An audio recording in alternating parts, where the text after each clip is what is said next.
ವೀಕ್ಷಕರೇ, ಗ್ಯಾರಂಟಿ ನ್ಯೂಸ್ಗೆ ಸ್ವಾಗತ. ನಾನು ನಿಮ್ಮ ಕಾರ್ತಿಕ್. ಈಗಾಗಲೇ team India versus England T20 match ಶುರುವಾಗಿದೆ. ಈ ಒಂದು ಸರಣಿಯಲ್ಲಿ RCB ತಂಡದ 3 ಆಟಗಾರರು ಕಣಕ್ಕಿಳಿದಿದ್ದಾರೆ. ಆದರೆ ಆಡಿರುವ 2 ಪಂದ್ಯಗಳಲ್ಲಿ ಈ 3 ಆಟಗಾರರು ನಿರಾಸೆ ಮೂಡಿಸಿದ್ದು, ಇನ್ನು RCB ಮ್ಯಾನೇಜ್ಮೆಂಟ್ ಜೊತೆಗೆ ಫ್ಯಾನ್ಸ್ಗೂ ಬೇಸರ ತರಿಸಿದ್ದಾರೆ.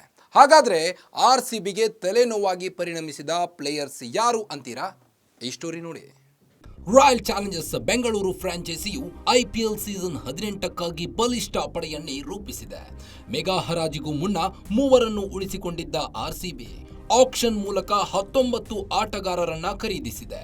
ಈ 19 ಆಟಗಾರರಲ್ಲಿ ಇಂಗ್ಲೆಂಡ್ನ 2 ಸ್ಫೋಟಕ ದಾಂಡಿಗರು ಕೂಡ ಇದ್ದಾರೆ.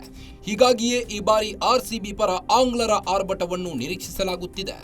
ಆದರೆ IPL ಆರಂಭಕ್ಕೂ ಮುನ್ನ ಭಾರತೀಯ ಪಿಚ್ನಲ್ಲಿ ನಡೆಯುತ್ತಿರುವ ಟೀಮ್ ಇಂಡಿಯಾ ವಿರುದ್ಧದ T20 ಸರಣಿಯಲ್ಲೇ ಇಂಗ್ಲೆಂಡ್ ದಾಂಡಿಗರು ವಿಫಲರಾಗಿದ್ದಾರೆ. ಅದರಲ್ಲೂ RCBಯ ಕಲ್ಲುಪ್ಪು ಜೋಡಿ ಎಂದೇ ಗುರುತಿಸಿಕೊಂಡಿರುವ ಫಿಲ್ ಸಾಲ್ಟ್ ಹಾಗೂ ಲಿಯಾಮ್ ಲಿವಿಂಗ್ ಸ್ಟೋನ್ ಮೊದಲೆರಡು ಪಂದ್ಯಗಳಲ್ಲೂ ಅತ್ಯಂತ ಕಳಪೆ ಪ್ರದರ್ಶನ ನೀಡಿದ್ದಾರೆ. ಕೋಲ್ಕತ್ತಾದ ಈಡನ್ ಗಾರ್ಡನ್ಸ್ ಮೈದಾನದಲ್ಲಿ ನಡೆದ ಭಾರತದ ವಿರುದ್ಧದ ಮೊದಲ T20 ಪಂದ್ಯದಲ್ಲೇ ಆರಂಭಿಕನಾಗಿ ಕಣಕ್ಕಿಳಿದ ಫಿನ್ ಸಾಲ್ಟ್ 0, ಹರ್ಷದೀಪ್ ಸಿಂಗ್ ಎಸೆತದಲ್ಲಿ ಶೂನ್ಯಕ್ಕೆ ಔಟ್ ಆಗಿದ್ರು. ಅದು ಸಹ ಮೊದಲ ಓವರ್ನ 3ನೇ ಎಸೆತದಲ್ಲಿ ಎಂಬುದು ವಿಶೇಷವಾಗಿದೆ. ಇದೇ ಪಂದ್ಯದಲ್ಲಿ ಲಿಯಾಮ್ ಲಿವಿಂಗ್ ಸ್ಟೋನ್ ಎದುರಿಸಿದ್ದು ಕೇವಲ 2 ಎಸೆತಗಳನ್ನು ಮಾತ್ರ.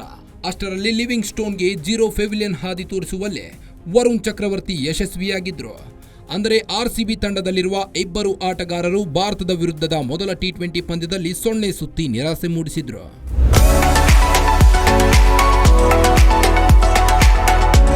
ಇದು ಚೆನ್ನೈನ MA ಚಿದಂಬರಂ ಸ್ಟೇಡಿಯಂನಲ್ಲಿ ನಡೆದ ದ್ವಿತೀಯ ಪಂದ್ಯದಲ್ಲೂ ಉಭಯ ದಾಂಡಿಗರಿಂದ ನಿರೀಕ್ಷಿತ ಪ್ರದರ್ಶನ ಮೂಡಿಬಂದಿಲ್ಲ. ಈ ಪಂದ್ಯದಲ್ಲೂ ಆರಂಭಿಕನಾಗಿ ಕಣಕ್ಕಿಳಿದ ಸಾಲ್ಟ್ ಹರ್ಷದೀಪ್ ಸಿಂಗ್ ಎಸೆತದಲ್ಲಿ 4 ಬಾರಿಸಿ ವಿಕೆಟ್ ಒಪ್ಪಿಸಿದ್ದಾರೆ. ಅದು ಕೂಡ ಮೊದಲ ಓವರ್ನಲ್ಲಿ ಎಂಬುದು ಉಲ್ಲೇಖಾರ್ಹ. ಇದಾದ ಬಳಿಕ 5ನೇ ಕ್ರಮಾಂಕದಲ್ಲಿ ಕಣಕ್ಕಿಳಿದ ಲಿಯಾಮ್ ಲಿವಿಂಗ್ ಸ್ಟೋನ್ ಕೂಡ ಬಂದ ವೇಗದಲ್ಲೇ ಪೆವಿಲಿಯನ್ಗೆ ಹಿಂದಿರುಗಿದ್ದಾರೆ. 14 ಎಸೆತಗಳನ್ನು ಎದುರಿಸಿದ ಲಿವಿಂಗ್ ಸ್ಟೋನ್ 13 ರನ್ ಗಳಿಸಿ ಅಕ್ಷರ್ ಪಟೇಲ್ಗೆ ವಿಕೆಟ್ ಒಪ್ಪಿಸಿದ್ದಾರೆ. ಅಂದರೆ ಟೀಮ್ ಇಂಡಿಯಾ ವಿರುದ್ಧದ ಮೊದಲೆರಡು ಪಂದ್ಯಗಳಲ್ಲಿ RCB ದಾಂಡಿಗರು ಸಂಪೂರ್ಣ ವಿಫಲರಾಗಿರುವುದು ಸ್ಪಷ್ಟವಾಗಿದೆ. ಇಂಟ್ರೆಸ್ಟಿಂಗ್ ವಿಷಯ ಎಂದರೆ ಈ ಬಾರಿ RCB ಪರ ಇನ್ನಿಂಗ್ಸ್ ಆರಂಭಿಸಲಿರುವುದು ಫಿಲ್ ಸಾಲ್ಟ್. ಇನ್ನು ಲಿಯಾಮ್ ಲಿವಿಂಗ್ ಸ್ಟೋನ್ ಮಧ್ಯಮ ಕ್ರಮಾಂಕದಲ್ಲಿ ಆಲ್ರೌಂಡರ್ ಆಗಿ ಕಣಕ್ಕಿಳಿಯಲಿದ್ದಾರೆ. ಆದ್ರೀಗ ಭಾರತೀಯ ಪಿಚ್ನಲ್ಲೇ ರನ್ ಗಳಿಸುವುದಿರಲಿ, ಕ್ರಿಸ್ ಕಚ್ಚಿ ನಿಲ್ಲಲು ಫಿಲ್ ಸಾಲ್ಟ್ ಹಾಗೂ ಲಿಯಾಮ್ ಲಿವಿಂಗ್ ಸ್ಟೋನ್ ಪರದಾಡುತ್ತಿದ್ದಾರೆ.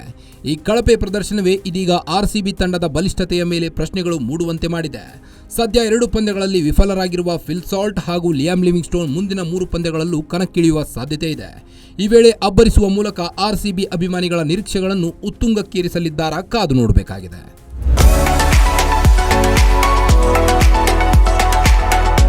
ಒಟ್ಟಿನಲ್ಲಿ ಸದ್ಯ 2 ಪಂದ್ಯಗಳಲ್ಲಿ ವಿಫಲವಾಗಿರುವ ಫಿಲ್ ಸಾಲ್ಟ್ ಹಾಗೂ ಲಿಯಾಮ್ ಲಿವಿಂಗ್ ಸ್ಟೋನ್ ಮುಂದಿನ 3 ಪಂದ್ಯಗಳಲ್ಲೂ ಕಣಕ್ಕಿಳಿಯುವ ಸಾಧ್ಯತೆ ಇದೆ. ಈ ವೇಳೆ ಅಬ್ಬರಿಸುವ ಮೂಲಕ RCB ಅಭಿಮಾನಿಗಳ ನಿರೀಕ್ಷೆಗಳನ್ನು ಉತ್ತುಂಗಕ್ಕೇರಿಸ್ತಾರಾ ಕಾದು ನೋಡಬೇಕಾಗಿದೆ. ಮತ್ತಷ್ಟು ಸುದ್ದಿಗಳಿಗಾಗಿ ನೋಡ್ತಾ ಇರಿ ಗ್ಯಾರಂಟಿ ನ್ಯೂಸ್. ಸುದ್ದಿ ಖಚಿತ, ನ್ಯಾಯ ನಿಶ್ಚಿತ. ಗ್ಯಾರಂಟಿ ನ್ಯೂಸ್, ಸುದ್ದಿ ಖಚಿತ, ನ್ಯಾಯ ನಿಶ್ಚಿತ.